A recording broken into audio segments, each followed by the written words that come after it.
Have you ever caught yourself thinking, maybe this is just how it is now? You wake up, move through the same few rooms, do the same small tasks, and somewhere in the back of your mind, there's a whisper. Is this all my later years are supposed to be? What if I told you that the real test of aging has nothing to do with how many wrinkles you have, or how many candles were on your last birthday cake, and everything to do with what you can still do that most people your age have quietly surrendered? Because if you're between 70 and 80, and you can still do these 9 things, you are not just getting by. You're a rare gem. You're far stronger, sharper, and more important than you've been led to believe. And by the time we reach the last one, you might see your own life in a completely different way. So let's start with the first hidden test. If your brain still itches with curiosity, you're already ahead of most people your age. Maybe you still love figuring out how a new phone works. Maybe you watch documentaries, try new recipes, or secretly enjoy proving to your grandkids that you can use that new app they insisted you'd never get. If that sounds like you, your brain is doing something remarkable. For years, people were told that once you hit a certain age, your brain was like concrete, fully set, slowly cracking, and nothing to be done about it. But your brain isn't concrete. It's more like a living garden. Even in your 70s and 80s, it can grow new connections, strengthen old ones, and build fresh pathways if you keep it. When you learn a new word, try a new route to the store, pick up a new hobby, or even figure out how to send that voice message on your phone, you're quietly strengthening that garden. You're proving that your mind is still alive and moving, not stuck in the past. There was a man I once met who spent his whole career working with his hands. No computers, no gadgets, no fancy technology. After he retired, his granddaughter handed him a tablet and said, "Grandpa, I want you to see my world." He could have laughed it off. He could have said, "I'm too old for this." Instead, he started small. First, he learned how to open photos, then how to send a smiley face back, then how to join a simple online class about history, something he'd always loved but never had time for. Within a few months, his daughter said something that stuck with me. He remembers more now. He tells more stories. He's sharper. And honestly, he seems happier.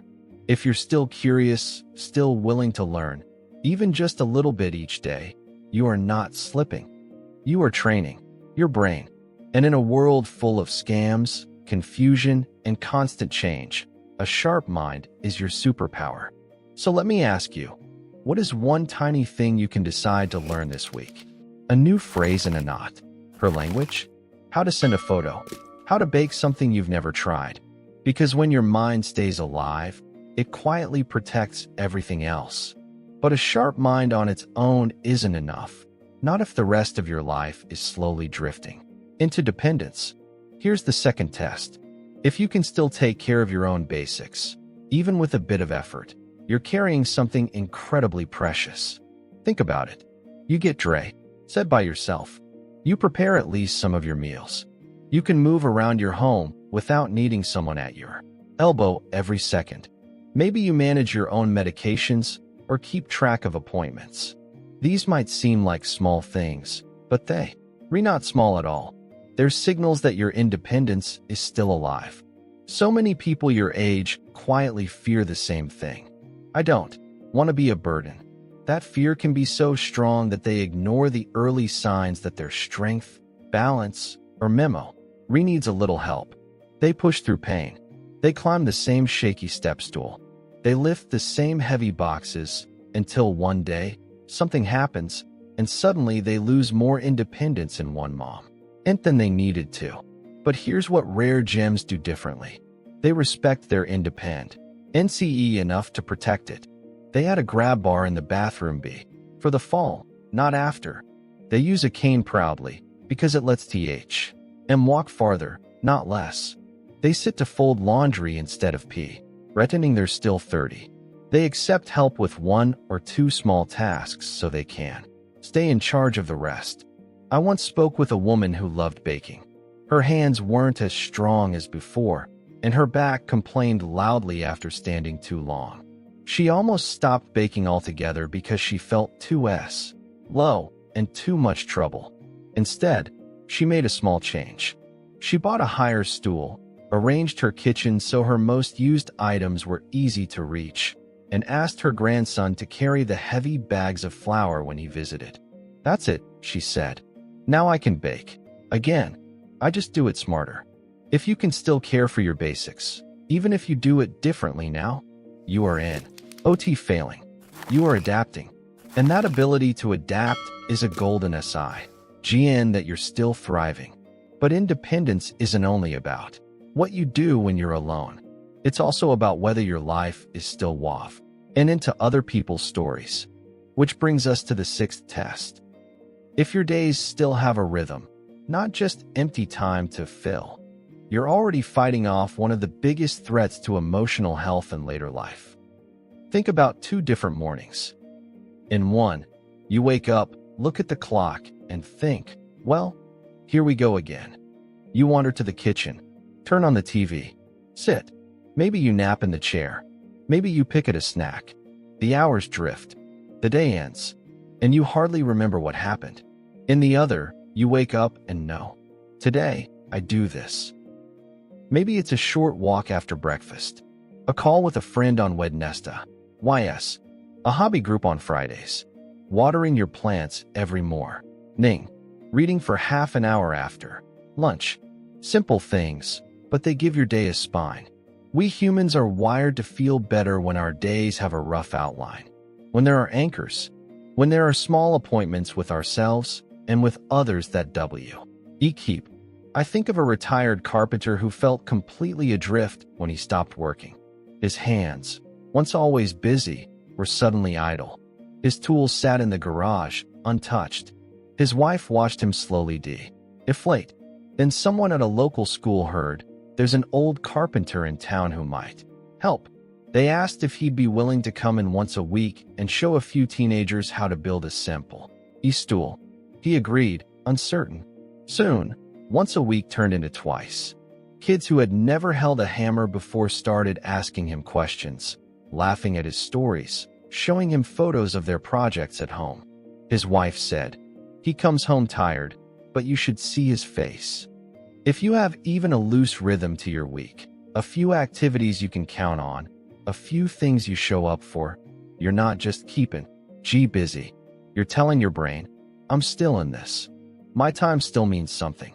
And that message becomes even more powerful when you add one more ingredient: movement. Here's the 7th test. If you can still move your body, even a little, and you choose to do it on purpose, you're holding on to a treasure many have quietly dropped. You don't have to run marathons. You don't have to jog in a gym. If you can walk to the mailbox, climb a few steps, stand up from a chair, or sway gently to a song you love, your body is offering you a gift. The question is, will you accept it? It's easy to think, well, at my age, slowing down is normal. And yes, the body changes. Knees complain. Hips argue. Balance feels steady. But the truth is, doing almost nothing makes all of that worse. Even small amounts of movement, 5, 10, 15 minutes, can help your heart, your blood pressure, your mood, your sleep, and even your memory. You don't need to exercise like a young athlete. You need to move like someone who wants to keep living their life. There was a woman who told me, I'm scared to walk. What if I fall? So we started smaller than walking around the block. She began with standing up from a chair and sitting back down a few times a day, then walking slowly around her living room, holding onto the back of the sofa, then down the hallway and back. Eventually, she walked halfway down her street with a neighbor. No race, no stopwatch, just gentle steps. Months later, she said, my balance isn't perfect, but I'm not afraid of my own hallway anymore. And I can carry in groceries again. If you're still moving, stretching, walking, gardening, dancing in your kitchen, and you choose to do a little bit, most days, you're doing something rare. You're refusing to let your body become a cage. And as your body moves, another quiet power becomes easier to grab. The story you tell yourself about Eve. Everything that happens. So here's the 8th test. If life has hit you hard, but you can still choose to look for even one good thing in your day, you might be rarer than you know. No one reaches their 70s or 80s without scars. You've be you. Read people you loved. You've watched your own body change in eyes you didn't ask for. You've seen dreams shift, plans fall apart, and the world transform into something barely recognizable from your childhood. It would be easy, completely understandable, to become bitter, to complain about every ache, every price increase, every piece of bad news. But some people make a different choice. They don't pretend everything is fine. They don't ignore reality. They simply decide that reality will not only be defined by what hurts. I knew a woman who had every reason to be negative. She'd had surgeries, lost close friends, and her eyesight wasn't what it used to be. Yet every time I saw her, she had a little list in her mind things she was glad about. The coffee tasted perfect this morning. My grandson called and told me the silliest joke. The nurse wore brig HT shoes. They made me smile. Did she have bad days? Absolutely. But she refused to let those days erase every good thing. People who keep choosing a brighter story in our head don't have easier lives. They just use their energy differently. If you still challenge your own negative thoughts, if you catch yourself saying, "Yes, this is hard, but there's still something good here," you're practicing a kind of mental strength that doctors and scientists are only now fully appreciating. Your attitude isn't just a personality trait. It's part of your health. And that leads us straight into the final test, the one that seems the softest, but might be the most powerful of all. Here's the 9th test. If you still practice gratitude on purpose, even in small ways, you are truly a rare gem. Gratitude is more than saying thank you out of habit. It's the quiet decision to notice what is still good, still beautiful, still worth loving in your life, even as you honestly acknowledge what hurts. When you regularly look for reasons to be grateful, something profound happens inside your brain. The parts of your mind that always scan for danger, for threats, for problems, get a little less low. The parts that recognize safety, reward, connection, and joy get a little strong. I remember an older gentleman who used to complain about everything. The weather, the news, his back, his neighbors, his breakfast. One day, his doctor gave him a simple challenge.